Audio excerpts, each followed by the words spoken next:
Hello ছোট বন্ধুরা, আজ তোমাদের জন্য আছে মাছ, শামুক আর মাছরাঙার গল্প। নদীর তীরে একবার মাছ, শামুক আর মাছরাঙার মধ্যে বন্ধুত্ব গড়ে উঠল। তাদের জীবনধারা ভিন্ন হলেও তারা প্রকৃতির প্রতি তাদের ভালোবাসার কারণে একত্রিত হয়েছিল। এই বন্ধুত্ব নিয়ে ঘটেছিল এক আশ্চর্য ঘটনা, যা তাদের জীবনের মোড় ঘুরিয়ে দিয়েছিল। একদিন দুপুরবেলা নদীর পাড়ে বসে গল্প করছিল তারা।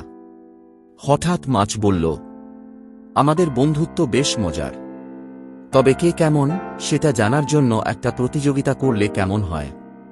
শামুক বলল, তাহলে দৌড় প্রতিযোগিতা করা যাক, দেখা যাক কে আগে নদীর ওপারে পৌঁছাতে পারে। মাছ আর মাছরাঙা একসঙ্গে হেসে উঠল। মাছরাঙা বলল, শামুক, তুমি তো বেশ ধীরগতির, তুমি কি দৌড়ে জিতবে? শামুক হেসে বলল, গতি দিয়ে সবকিছু বিচার করা ঠিক নয়, নিজের কৌশলটা কাজে লাগিয়ে চেষ্টা করব। পরের দিন সকালেই প্রতিযোগিতা শুরু হল। নদীর ওপারে এক পুরনো গাছকে লক্ষ্য ঠিক করা হল। মাছরাঙা তার ডানায় ভর দিয়ে ঝাঁপিয়ে পড়ল আকাশে, আর মাছ জলের নিচে দ্রুত সাঁতার কাটতে লাগল। কিন্তু শামুক একদম ধীরে ধীরে চলছিল, যেন তাকে নিয়ে কেউ চিন্তাই করছিল না। যখন মাছরাঙা নদীর মধ্যবর্তী স্থানে পৌঁছাল, তখন সে ক্লান্ত হয়ে একটু বিশ্রাম নিতে এক পাথরে বসল। আর মাছ জলের নিচে বিশ্রাম নিতে গিয়ে কিছু স্রোতে আটকে গেল। কিন্তু শামুক ধীরে ধীরে হলেও থেমে যায়নি। কিছুক্ষণ পর মাছরাঙা আবার উড়তে শুরু করল। কিন্তু তখন সে বুঝল শামুক ইতিমধ্যে গন্তব্যের অনেক কাছে পৌঁছে গেছে। মাছরাঙা ভাবল, এ কি করে সম্ভব? এদিকে মাছ স্রোত থেকে বেরিয়ে এসে দেখল শামুক আর মাছরাঙা প্রায় একই সময়ে গন্তব্যে পৌঁছাচ্ছে। শেষে দেখা গেল শামুক গন্তব্যে সবার আগে পৌঁছেছে। সবাই অবাক হয়ে শামুককে জিজ্ঞাসা করল, তুমি কেমন করে আগে পৌঁছালে? শামুক হাসি দিয়ে বলল, আমি ধীরগতির হতে পারি, কিন্তু আমি থেমে যাইনি। আমি আমার কৌশলে, ধৈর্য আর পরিশ্রম দিয়ে এগিয়ে গেছি।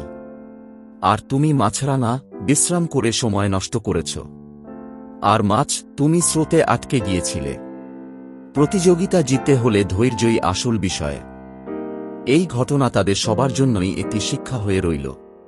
তারা বুঝল, গতি বা ক্ষমতা নয়, ধৈর্যই প্রকৃত জয় এনে দেয়। এরপর থেকে মাছ, শামুক আর মাছরাঙার বন্ধুত্ব আরও মজার হয়ে উঠল। তাদের গল্প নদীর তীর থেকে তীরান্তরে ছড়িয়ে পড়ল। সবাই শিখল, জীবনের পথে ধৈর্য ধরে চলাই আসল সাফল্যের চাবিকাঠি।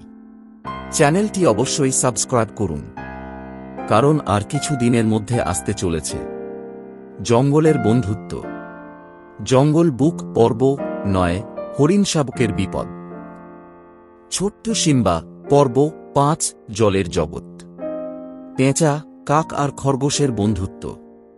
এছাড়াও আরও আকর্ষণীয় গল্প। চ্যানেলের অন্যান্য পুরানো গল্পের লিঙ্ক ডেসক্রিপশন থেকে পাওয়া যাবে।